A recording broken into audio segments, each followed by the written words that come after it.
My daughter watched me fall apart during divorce while hiding that she knew about my husband's affair the whole time, so I removed her from my will and gave everything to my stepson. Later discovered my son was even worse. Hello Reddit, I, 58F, run a successful catering business that I've built from nothing over the past 25 years. I also own 3 commercial properties that I rent out. I'm not wealthy by celebrity standards, but I'm comfortable. My current husband Brandon is 56 and we've been married for 3 years now. He has a son from his previous marriage, Keith, who's 18 now. I need to give some background here. I was married to my first husband Peter for 32 years. We got married young, both of us were 23. I came from a family that had money. My parents owned a chain of pharmacies and I grew up with private schools and summer camps. Peter came from a different background. His father worked at a factory and his mother cleaned houses. When we met, he was working as a mechanic. He was ambitious though. He eventually started his own auto repair shop which did well enough but nothing spectacular. I was the one who started the catering business. I used some money my parents left me when they passed away. Peter helped with the business side of things, handling accounts and logistics while I focused on the food and clients. We worked well together for years. We had 2 kids together. My daughter Lauren is 29 now and my son Ethan is 32. About 6 years ago, things started changing. Peter became distant. He was staying late at the shop more often. He stopped wanting to go out together. I thought it was stress from the business or maybe a midlife crisis. I tried talking to him multiple times but he always brushed it off. One Thursday afternoon, I had finished a small corporate lunch early. I usually worked until evening but this client only needed service until 2 p.m. I came home around 3 p.m. Our house was quiet. I walked upstairs to change clothes and I heard sounds coming from our bedroom. When I opened the door, Peter was in our bed with a woman I'd never seen before. I stood there for what felt like hours but was probably just seconds. Peter jumped up and started trying to explain. The woman grabbed her clothes and ran past me. I didn't say anything to either of them. I just walked back downstairs, got in my car, and drove to my friend Patricia's house. I filed for divorce 2 weeks later. Peter tried to fix things. He called every day. He sent flowers. He showed up at the business. I refused to speak to him except through lawyers. The divorce took about 8 months to finalize. I kept the catering business since it was started with my inheritance. We split the properties. He got the auto shop. During all this, Lauren and Ethan were supportive. They called me regularly. They told me they couldn't believe their father would do this. Lauren especially seemed outraged. She said she'd always thought her dad was better than that. Ethan was quieter about it but he still checked in on me. I thought they were on my side. After the divorce, I took about a year before I started dating again. I met Brandon at a business networking event. He owns a small construction company. We started talking and discovered we had a lot in common.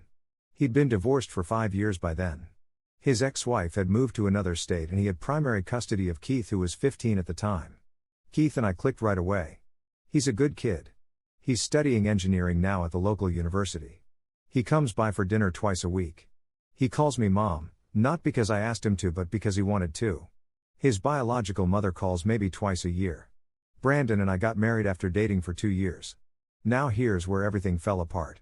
3 months ago, I had lunch with Lauren. We try to meet up every couple of weeks. She seemed off that day. She kept checking her phone. She was picking at her food. I asked her what was wrong. She said nothing. I asked again. She said she was fine. Then out of nowhere she started crying. Right there in the restaurant. She said she needed to tell me something. She said she'd been carrying this for years and couldn't do it anymore. Lauren told me that she and Ethan had known about Peter's affair the whole time it was happening. She said it had been going on for almost a year before I caught them. She said Peter had told both kids about it 6 months in. He'd sat them down and explained that he'd met someone else but he didn't want to hurt me. He asked them not to say anything while he figured out what to do. I sat there with my fork in my hand. I put it down. I asked Lauren why she didn't tell me. She said Peter convinced them it would destroy the family. He said I'd fall apart. He said the business would suffer. He made it sound like telling me would hurt me more than the affair itself. Ethan had apparently agreed with Peter immediately. Lauren said she wanted to tell me but Ethan talked her out of it. He said parents' relationships were complicated and it wasn't their place to interfere. He said I'd find out eventually if it was meant to happen. Lauren said she fought with Ethan about it multiple times but eventually gave in. I paid the bill. I drove Lauren back to her apartment. I didn't say much. She kept apologizing. She kept saying she was young and didn't know what to do. I told her I needed time to process this and I'd call her later. I didn't call her later. I called Ethan instead. I asked him if what Lauren told me was true. He was silent for a long time. Then he said yes. He said he was protecting me. I asked him how lying to me for over a year was protecting me. He said he thought if I didn't know, I couldn't get hurt. I told him that didn't make any sense. He said he was sorry. I hung up. I spent the next week going over everything in my head. Every time they'd called during the divorce. Every time they'd expressed surprise or disappointment in Peter. All of it was fake. They'd known the whole time. They'd watched me cry and rage and fall apart, and they'd known the truth and said nothing. I have a will that's been in place for about 10 years. I update it every few years. In the current version, Lauren was set to inherit the catering business. Ethan and Lauren were splitting the commercial properties. There was also some money set aside for both of them. I'd always been clear with them about this. I called my lawyer. I had him draft a new will. I removed Lauren completely. The catering business now goes to Keith. One of the commercial properties goes to Keith. Ethan keeps his share of the properties and his portion of the money. Lauren gets nothing. Then I called both Lauren and Ethan and told them to come over. Brandon was there too. I told them I'd changed my will. I told them Lauren was cut out entirely. Ethan would get his portion because he at least hadn't pretended to be outraged during the divorce, but Lauren had actively lied to my face about her feelings toward Peter. Lauren started shouting. She said I was being cruel. She said she was just a kid when it happened. She was 23 when Peter told her about the affair. I pointed this out.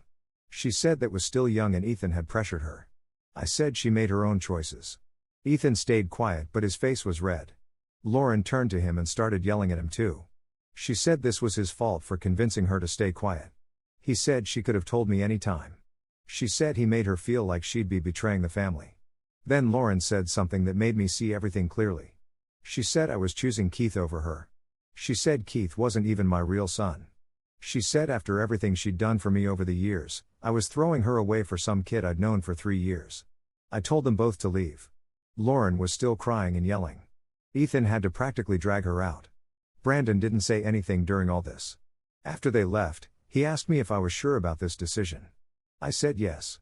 That was 3 weeks ago. Lauren has called me 47 times. I counted. I haven't answered. She sent dozens of messages. Some are apologies. Some are angry. Some are her trying to explain again why she didn't tell me. Ethan has called a few times too, but not as much. He mostly sends short messages saying he understands if I need space. Peter somehow found out about the will change. He called me for the first time in 5 years. He said I was being vindictive and hurting Lauren to get back at him. I told him this had nothing to do with him. He said Lauren was innocent. I said she made her choice when she lied to me. He hung up on me. Brandon thinks I should at least talk to Lauren. He says she sounds desperate. He says people make mistakes. I told him this wasn't a mistake. This was a choice she made every single day for over a year. Every time she saw me during the divorce. Every time she listened to me talk about the betrayal. She chose to stay quiet. Keith doesn't know any of this. He knows I changed my will and he's in it now, but he doesn't know the details about Lauren and Ethan. I don't want to burden him with family drama. He's busy with school and his part-time job at Brandon's company. I keep going back and forth. Some days I think I did the right thing. Lauren lied to me during the worst period of my life. She watched me struggle and said nothing. Other days I wonder if I'm being too harsh. Maybe she really was pressured by Ethan. Maybe she was scared of making things worse. But then I remember her face during the divorce. I remember her sitting in my kitchen saying she couldn't believe Peter would do this to me. I remember her hugging me and telling me I deserved better. All of it was a performance. She knew exactly what Peter had done because she'd known for months before I found out. The catering business is my legacy. I built it from nothing. I poured 25 years of my life into it. I always imagined Lauren taking it over someday. She'd worked there during summers in college. She knew the operations. But now when I think about handing it to her, all I can see is her lying face during the divorce. Keith has been helping out at the business on weekends. He's good with people. He's organized. He's honest. That last part matters to me now more than it used to. I know he'd take care of what I built. I know he wouldn't lie to me for a year while I fell apart. Maybe I'm wrong about all this. Maybe I'll regret it someday. But right now, I can't look at Lauren without seeing that whole year of lies. I can't separate the daughter I thought I had from the daughter who actually let me suffer while knowing the truth. Update 1. I'm back with an update. The last 6 weeks have been a mess. I'm writing this because some of you asked me to update and because I need to get this out somewhere. After my original post, things got worse before they got better. Lauren kept calling. I finally answered about 2 weeks after I posted. She was calmer than before. She asked if we could meet for coffee. I agreed, but I told her Brandon would come with me. I didn't trust myself to stay calm on my own. We met at a coffee shop near my house. Lauren looked terrible. She'd lost weight. Her hair wasn't brushed properly. She had dark circles under her eyes. Part of me wanted to reach out. The other part remembered why we were there. She started by apologizing again. Then she told me something I didn't know. She said Ethan didn't just convince her to stay quiet about the affair. He threatened her. She said when she first found out, she told Ethan she was going to tell me right away. Ethan told her that if she did, he'd cut her off completely. He'd make sure she was excluded from all family events. He'd turn their father against her. Lauren was 23 and still finishing college. She said she was scared of losing her whole family. I asked her why she didn't tell me this before. She said she was ashamed. She said she'd let Ethan bully her and she didn't know how to admit that. She said for years she'd convinced herself that maybe Ethan was right, that maybe it was better I didn't know. But watching me fall apart during the divorce made her question everything. Then she said something that changed things. She said Ethan knew about the affair before Peter told them. She said Ethan had found text messages on Peter's phone months earlier. Ethan confronted Peter. Peter broke down and admitted everything. Peter begged Ethan not to tell me. Ethan agreed. Then months later, when Peter finally told both kids, Ethan acted like it was news to him. He helped Peter convince Lauren to stay quiet. I asked Lauren why Ethan would do that. She said Ethan and Peter were always close. Ethan worked at the auto shop during high school and college. He still works there now. Peter made him manager 3 years ago. Lauren thinks Ethan was protecting his job and his relationship with Peter more than he was protecting me. I sat there processing all this. Brandon had been quiet the whole time, but now he asked Lauren if she had any proof of what she was saying about Ethan. She said no. It was all conversations that happened years ago. But she said I could ask Ethan and see how he reacted. I did not make any promises to Lauren. I told her I needed time to think about everything she'd told me. She accepted that. She said she knew she'd broken my trust and it would take time to rebuild it if that was even possible. We left the coffee shop separately. The next day I called Ethan. I told him I'd spoken to Lauren. I told him what she'd said about him threatening her and knowing about the affair early. He was quiet for a long time. Then he admitted it was true. He said he found the text messages on Peter's phone when he was 26. Peter was out and had left his phone on the counter at the shop. Ethan saw a message pop up from a woman's name he didn't recognize. He opened the phone. Peter had never locked it around Ethan. The messages were explicit. Ethan said he confronted Peter that afternoon. Peter cried. He told Ethan it was a mistake. He said he still loved me, but things had gotten complicated. He said he didn't know how to end it without destroying the family. Ethan said he told Peter to end it with the other woman and never tell me. Peter said he would. But Peter didn't end it. Ethan knew because he started checking Peter's phone whenever he could. The messages continued. Ethan confronted Peter again. This time Peter said he was in love with the other woman. He said he was going to tell me eventually, but he needed time. He begged Ethan not to say anything. He said if Ethan told me, it would destroy the business relationships between the auto shop and the catering company. We did sometimes coordinate for events that needed both services. Peter said if I knew, I'd cut off all business ties and it would hurt the shop. Ethan said he believed Peter. He said he thought he was protecting the family business and protecting me from pain I didn't need to have yet. When Peter finally told both kids about the affair 6 months later, Ethan said he was relieved someone else would know.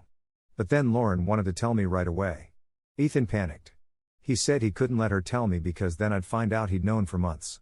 He told Lauren that telling me would make things worse. When she kept pushing, he told her he'd cut her off.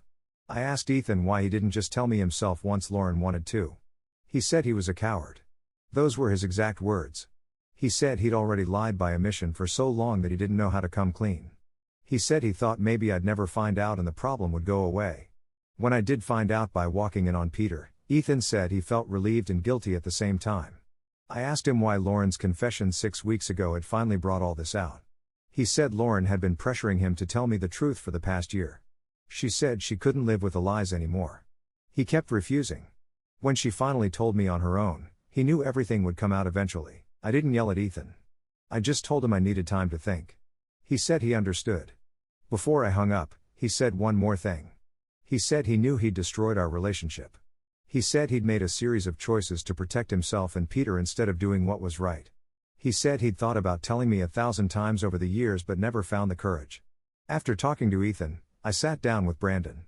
I told him everything. He listened without interrupting. When I finished, he asked me what I wanted to do. I said I didn't know. He said I should think about what would help me move forward, not what would punish them more. I spent the next week thinking. I realized that Lauren had tried to do the right thing originally and got bullied into silence. Yes, she still lied to me during the divorce. But she'd been trapped in a situation Ethan and Peter created. Ethan was the one who'd actively chosen to hide things from me for his own benefit. I called my lawyer again. I told him I wanted to change the will one more time. Lauren would get the catering business back. She and Keith would split the commercial properties instead of Lauren being completely cut out. Ethan would get only his portion of the money and nothing else. I cut his property inheritance. Then I called Lauren and Ethan separately. I told Lauren about the new will. She started crying on the phone. She kept thanking me. I told her I wasn't doing this because I'd forgiven her completely. I was doing this because I understood she'd been in an impossible situation. I told her we'd need time to rebuild our relationship, but I was willing to try. She said she'd do whatever it took. I told Ethan about his portion being reduced. He didn't argue. He said he deserved worse. I told him I wasn't interested in punishing him. I just couldn't give him the same inheritance as before, knowing he'd actively worked to deceive me for years. He said he understood. I also did something else. I called Peter. I told him I knew the full story now. I told him he'd manipulated our son into lying for him. I told him he'd used Ethan's job and their relationship to keep him quiet. Peter tried to defend himself. He said he'd been trying to protect everyone. I told him he'd only been protecting himself.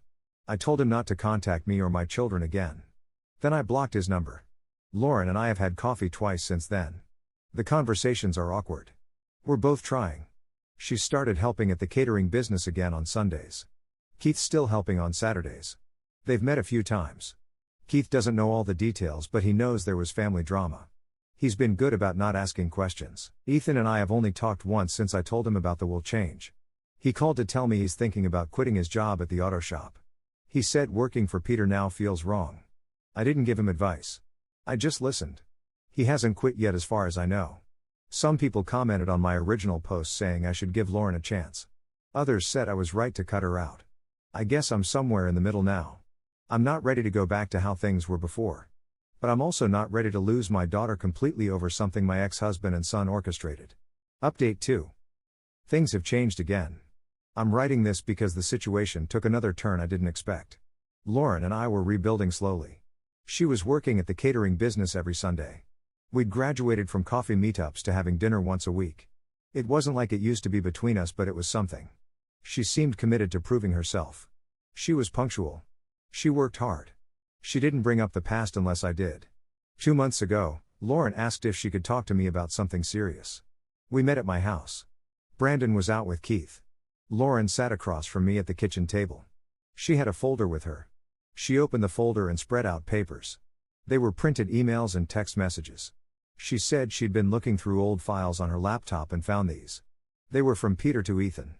They dated back 7 years, a full year before I found out about the affair. The emails showed that Peter and Ethan had been planning things together. Peter had asked Ethan to help him hide money. There were discussions about opening a separate bank account. There were mentions of transferring business funds. Ethan had helped Peter set up an account I never knew about. I read through the papers. Some of the emails talked about the auto shop's finances. Others mentioned my catering business. Peter had apparently been skimming money from joint events where both businesses worked together. He'd been overcharging clients slightly and pocketing the difference. Ethan knew about it. He'd helped coordinate it. Lauren said she didn't know about any of this financial stuff until she found these emails. She'd only known about the affair. She said she'd been organizing her old files to clear space and found a folder Ethan had emailed her years ago asking her to store as a backup. She'd never opened it. When she did last month, she found all these communications between Ethan and Peter. I asked Lauren why Ethan would send her these files. She said she didn't remember receiving them.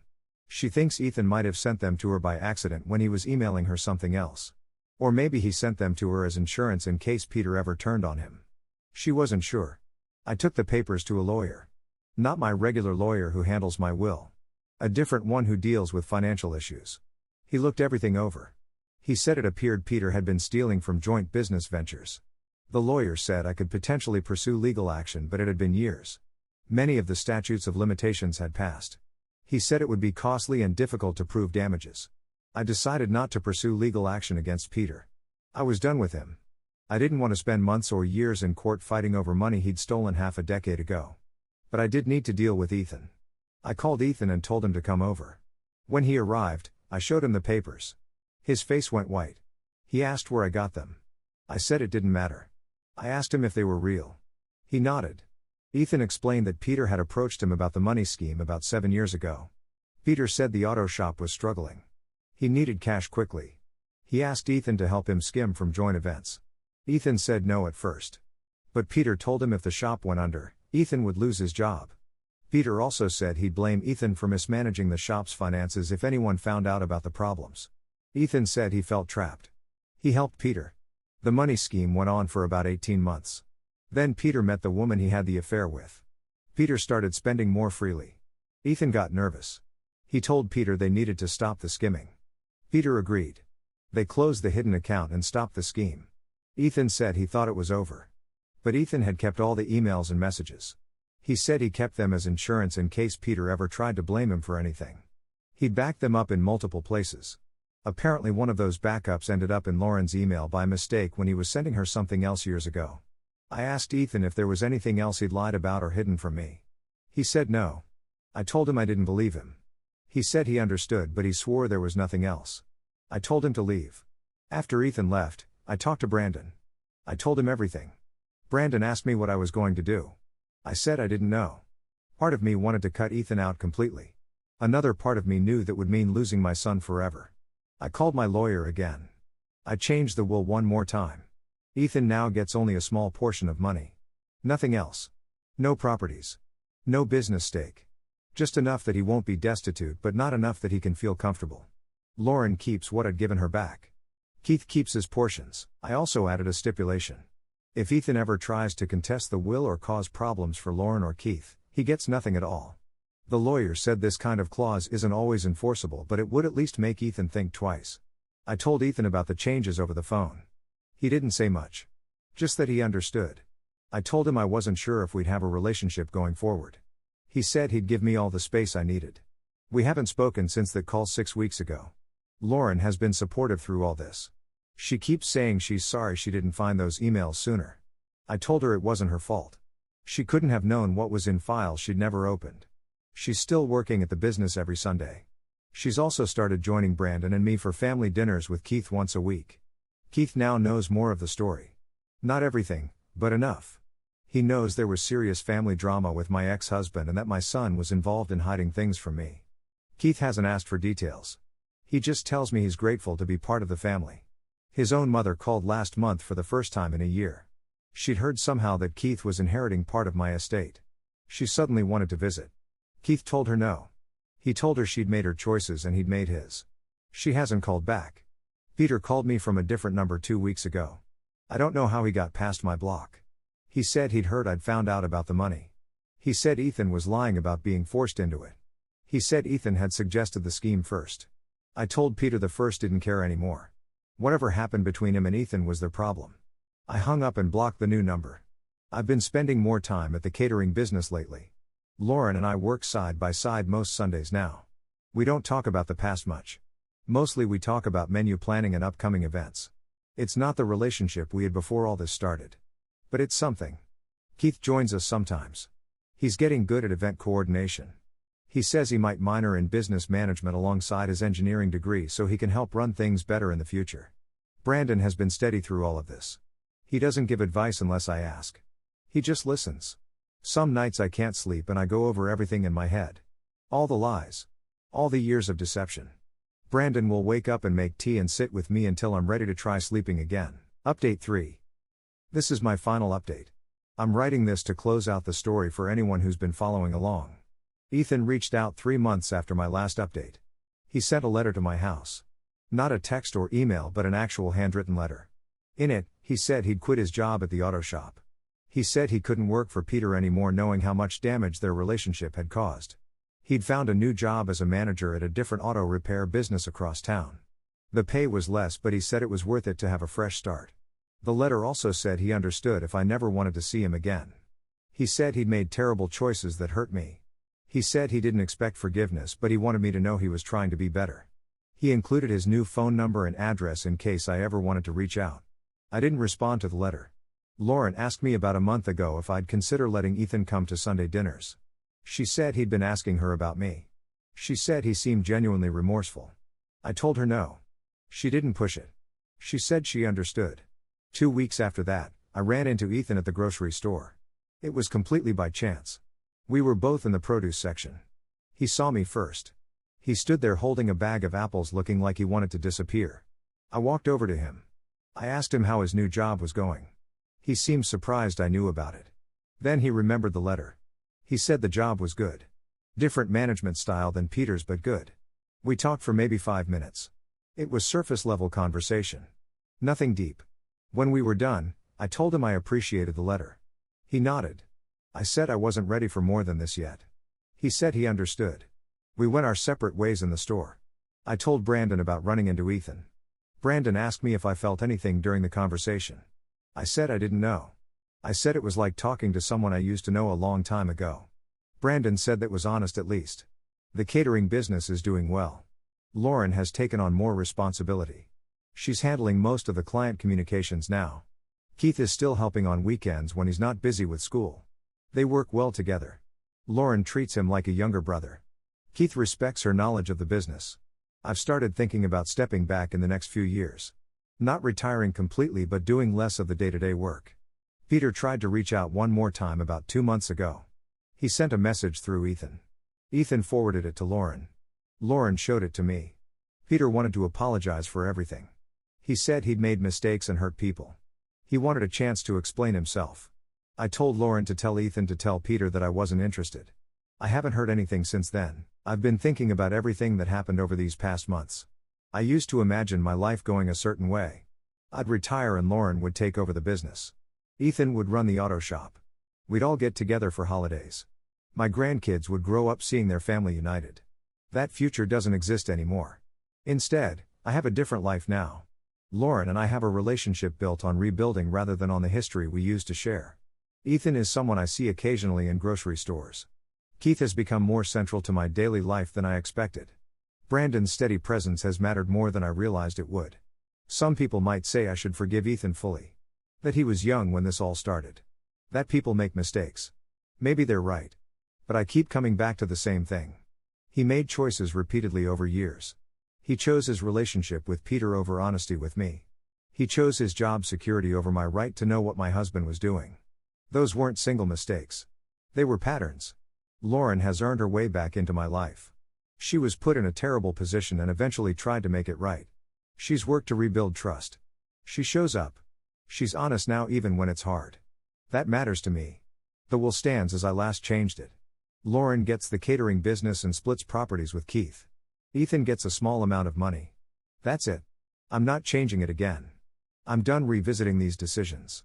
Last week, Lauren asked me if I was happy with how things turned out. I told her I wasn't sure happy was the right word. I said I was managing. I said some days were better than others. She said that was fair. We were doing inventory at the business when she asked. We kept counting supplies and didn't talk about it anymore after that. I don't have a neat conclusion to this story. Ethan and I might rebuild something someday. Or we might not.